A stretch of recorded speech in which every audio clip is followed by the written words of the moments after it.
Era para ser apenas mais uma manhã comum na pequena cidade de Santa Aurora. Mas naquele dia, o destino decidiu escrever uma história que mudaria tudo. O sol ainda nem tinha terminado de nascer quando Ana Clara abriu a janela do pequeno quarto que dividia com a irmã mais nova. O céu estava pintado de tons alaranjados e o vento frio trazia o cheiro de terra molhada da chuva da madrugada. A casa era simples, com paredes descascadas e móveis antigos herdados da avó. Mas ali existia algo que dinheiro nenhum podia comprar: amor. Ana Clara tinha apenas 19 anos, mas carregava nos olhos um cansaço que não combinava com sua idade. Desde que o pai havia ido embora e a mãe adoecera, ela se tornara o alicerce da família. Trabalhava durante o dia na padaria do seu Jorge e estudava à noite, sonhando com o dia em que poderia cursar enfermagem e dar à mãe o tratamento que ela merecia. Naquela manhã, porém, algo estava diferente. Ao sair para trabalhar, Ana Clara encontrou um envelope pardo jogado perto do portão. Não havia remetente, apenas seu nome escrito à mão: Ana Clara. A caligrafia era firme, mas desconhecida. Seu coração acelerou. Ela não esperava carta de ninguém. Com as mãos levemente trêmulas, abriu o envelope. Dentro, havia apenas uma folha dobrada e uma chave antiga, enferrujada nas bordas. A carta dizia: "Você não me conhece, mas eu conheci seu pai melhor do que imagina. Ele deixou algo para você, algo que pode mudar o seu destino. Vá até a antiga casa da fazenda Monte Verde, use a chave e descubra a verdade." O mundo de Ana Clara pareceu girar. Seu pai nunca falava daquela fazenda. Na verdade, ele nunca falava de quase nada. Era um homem fechado, de poucas palavras e muitos segredos. E depois que foi embora, levou consigo todas as respostas que ela sempre quis. Por alguns segundos, Ana Clara pensou em ignorar aquilo. Poderia ser uma brincadeira cruel, poderia ser perigoso, mas havia algo dentro dela, uma mistura de curiosidade e esperança, que a impedia de simplesmente jogar a carta fora. E se fosse verdade? E se ali estivesse a resposta para tantas perguntas? Ou talvez algo que pudesse ajudar sua família? Ela passou o dia inteiro distraída na padaria. Errou pedidos, queimou fornadas, quase deixou o caixa cair no chão. Seu Jorge percebeu. "Está tudo bem, menina?" Ela forçou um sorriso. "Está sim, seu Jorge. Só estou um pouco cansada." Mas não era cansaço. Era ansiedade. Quando o expediente terminou, em vez de voltar direto para casa, Ana Clara pegou a estrada de terra que levava à antiga fazenda Monte Verde. O lugar estava abandonado há anos. Diziam que era mal assombrado, que coisas estranhas aconteciam por lá à noite. O portão estava torto, coberto por ferrugem e cipós. A casa, ao fundo, parecia observar quem se aproximava. As janelas quebradas eram como olhos vazios. Cada passo que Ana Clara dava fazia o coração bater mais forte. Ela segurou a chave com força. A porta principal estava trancada. Respirou fundo e encaixou a chave. Por um instante, nada aconteceu. Então, com um estalo seco, a fechadura cedeu. A porta se abriu lentamente, rangendo como se protestasse contra a visita inesperada. O interior estava coberto de poeira. Móveis antigos, retratos virados para a parede, um relógio parado marcando 3h17. Ana Clara entrou, e foi quando viu. No centro da sala havia uma mesa com uma única caixa de madeira escura. Diferente do resto da casa, a caixa parecia limpa, como se tivesse sido colocada ali recentemente. Ela se aproximou devagar. Sobre a tampa, uma inscrição entalhada: "Para minha filha." Os olhos de Ana Clara se encheram de lágrimas. Seu pai nunca fora um homem carinhoso. Nunca dissera: "Eu te amo." Nunca escrevera bilhetes. Nunca explicara suas ausências. Com as mãos trêmulas, ela abriu a caixa. Dentro havia documentos antigos. Uma fotografia dela ainda bebê nos braços do pai, sorrindo de um jeito que ela nunca tinha visto. E um caderno de capa preta. Ela abriu o caderno. Na primeira página estava escrito: "Se você está lendo isso, é porque finalmente descobriu a verdade." O coração dela quase saiu pela boca. E ali, naquela casa abandonada, enquanto o sol desaparecia no horizonte e a escuridão começava a tomar conta da fazenda, Ana Clara estava prestes a descobrir que seu pai não era apenas o homem que a abandonou. Ele era parte de algo muito maior, algo que colocaria sua vida e a de todos que ela ama em risco. Mas isso ela ainda não sabia, e o que estava escrito nas próximas páginas daquele caderno mudaria seu destino para sempre. Ana Clara sentiu o ar faltar, enquanto seus olhos percorriam as primeiras linhas do caderno. "Eu nunca fui embora porque quis. Eu fui embora porque precisei proteger vocês." As palavras pareciam saltar da página, queimando dentro do peito dela. Ela passou a mão pelo rosto, tentando conter as lágrimas, mas era impossível. Durante anos, ela alimentou a dor do abandono. Durante anos, repetiu para si mesma que não precisava dele, que era mais forte sozinha. Mas ali, naquela casa silenciosa, cada frase escrita pelo pai desmontava as certezas que ela construiu para sobreviver. "Se alguém encontrar este caderno antes de você, significa que falhei. Mas se for você, minha filha, então ainda há esperança." O vento atravessou as frestas da janela quebrada, fazendo a porta bater com força. Ana Clara se assustou, o coração disparado. A fazenda parecia viva, como se estivesse ouvindo cada palavra. Ela continuou lendo. O caderno revelava algo impensável. Seu pai, Roberto, não era apenas um homem simples que trabalhava como mecânico na cidade. Ele havia sido administrador de terras da antiga fazenda Monte Verde. Mas não só isso. Ele havia descoberto documentos antigos escondidos ali, registros de propriedades, contratos ilegais, transferências de dinheiro e nomes influentes da região envolvidos em um esquema de grilagem de terras e lavagem de dinheiro. Nomes que até hoje eram respeitados em Santa Aurora. Nomes que frequentavam a igreja aos domingos. Nomes que ajudavam em campanhas políticas. Nomes que todos admiravam. Quando descobri o que estava acontecendo, pensei em denunciar, mas me avisaram. Disseram que se eu abrisse a boca, vocês pagariam. Ana Clara sentiu um frio percorrer a espinha. Então, era isso. O pai não tinha ido embora por desamor. Ele tinha sido ameaçado. Eu precisei desaparecer. Fiz parecer que abandonei vocês. Foi a única forma de manter vocês fora disso. As lágrimas agora caíam livremente. Quantas vezes ela desejou odiá-lo. Quantas vezes o chamou de covarde em pensamentos. Quantas noites chorou abraçada à irmã dizendo que o pai não se importava e ele estava tentando protegê-las. Mas a próxima frase fez seu coração parar. "Se você está lendo isso, é porque eles descobriram que eu ainda guardava provas." Ana Clara fechou o caderno por um instante, o medo tomando conta. Provas. Ela voltou à caixa e começou a examinar os documentos com atenção.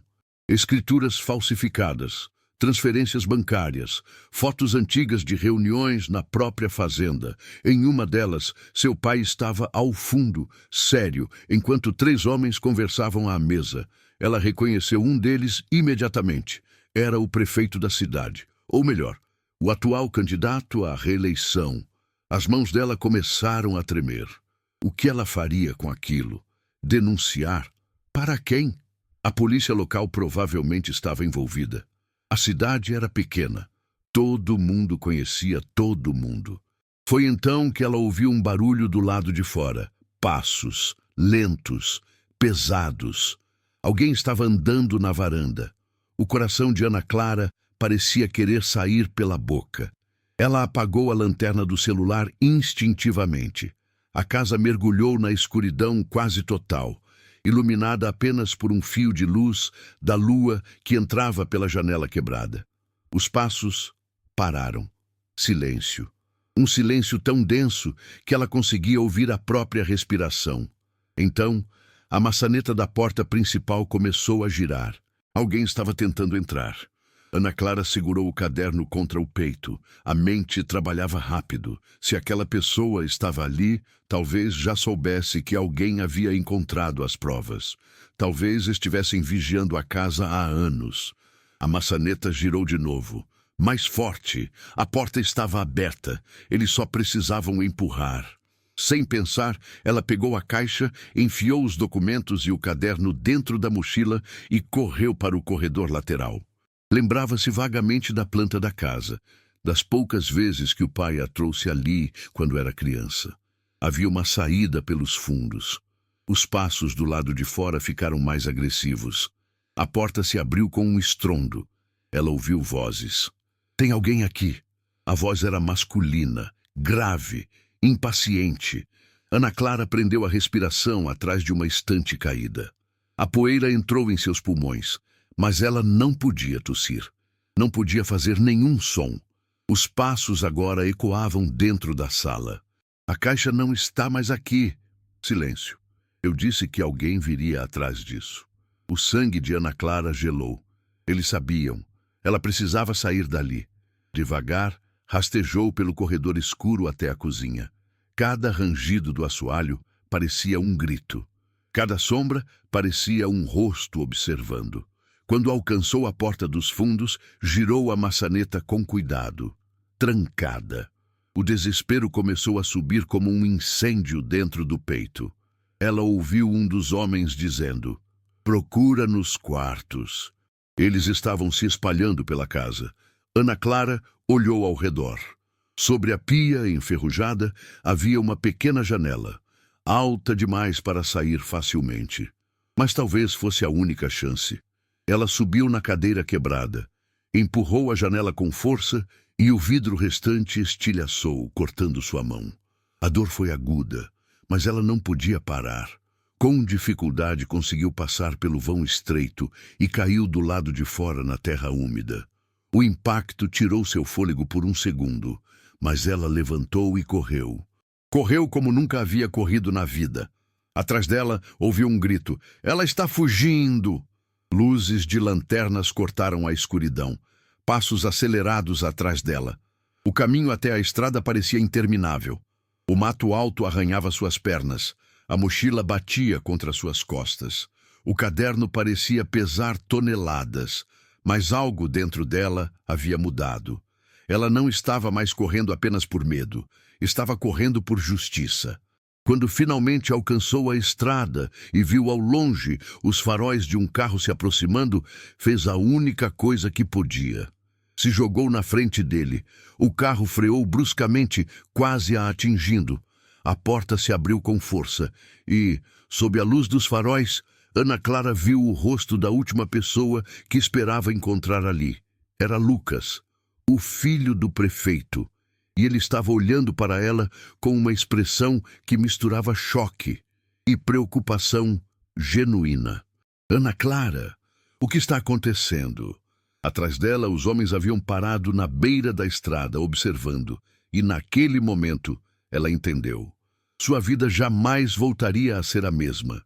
E talvez, para sobreviver, ela precisasse confiar justamente na família do homem que seu pai tentou denunciar. Mas será que Lucas sabia de tudo? Ou ele também estava sendo enganado? A noite estava apenas começando, e o verdadeiro perigo ainda nem havia mostrado sua face.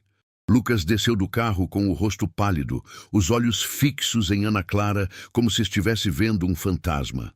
"Você está sangrando", ele disse, segurando o braço dela. Só então ela percebeu que a mão ainda estava cortada.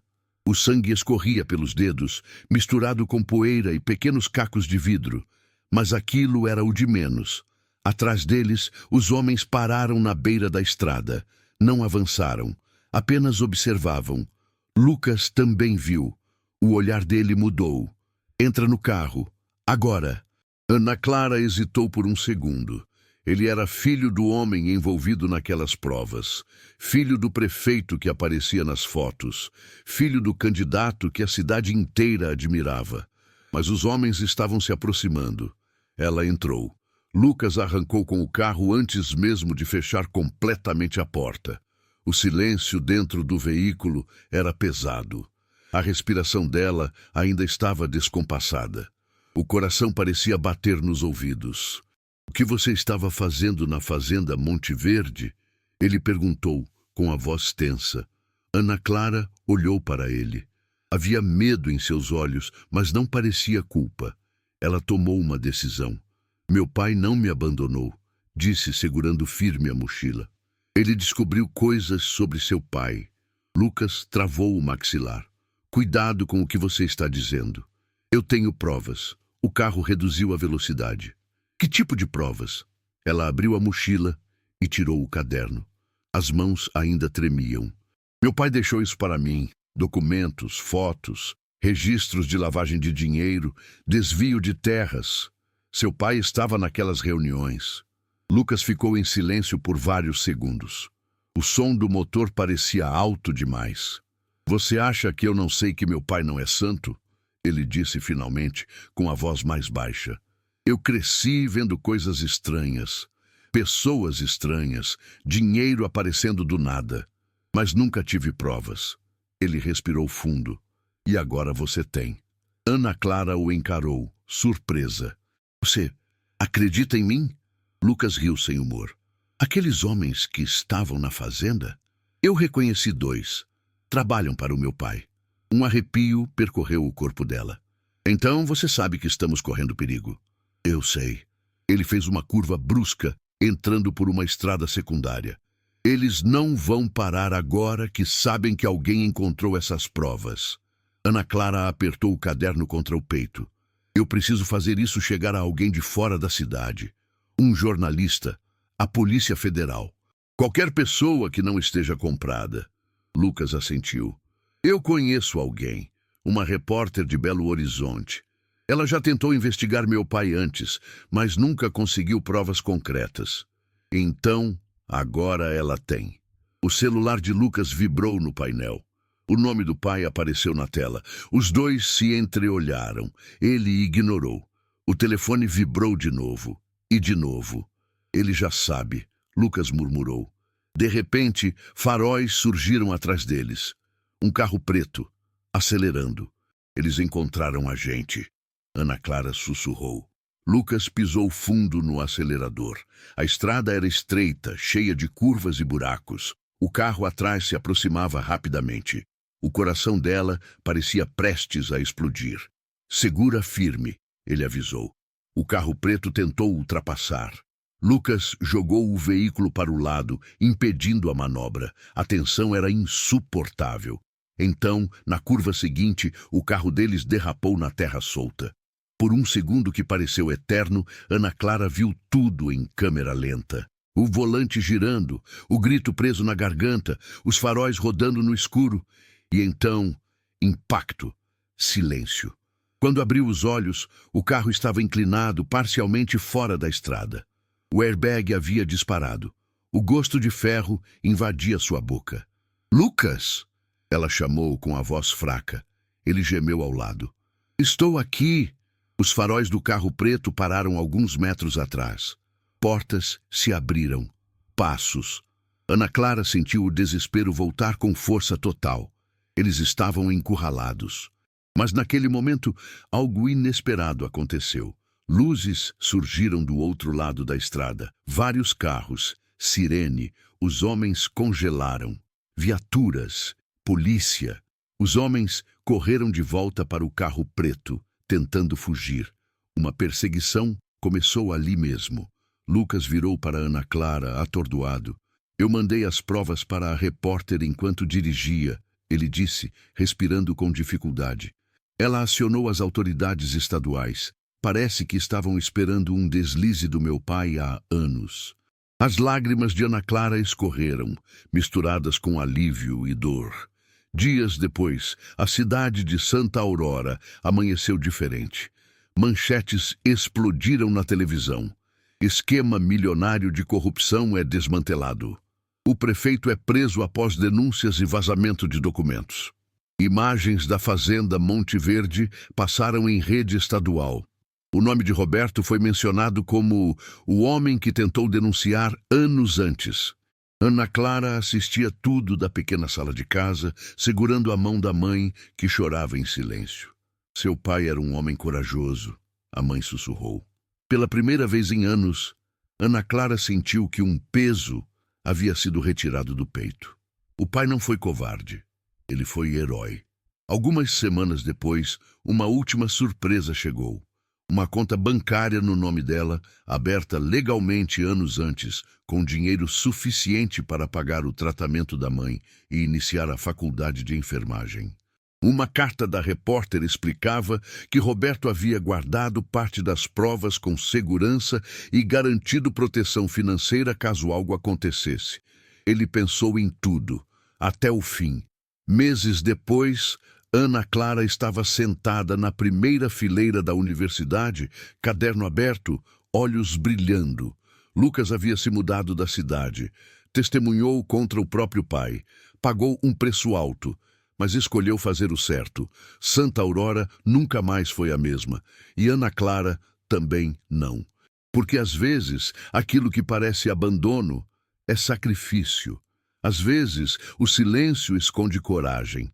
E às vezes a verdade demora, mas sempre encontra um jeito de vir à luz. E se essa história tocou seu coração, se você acredita que coragem pode mudar destinos, agora eu te faço um convite especial. Inscreva-se no canal Morada das Histórias. Aqui você encontra relatos emocionantes, histórias que transformam, que fazem refletir, chorar e acreditar novamente. Ao se inscrever, você passa a fazer parte de uma comunidade que ama narrativas profundas, cheias de reviravoltas e lições de vida. Ative o sininho para não perder nenhuma história que pode tocar sua alma no momento certo.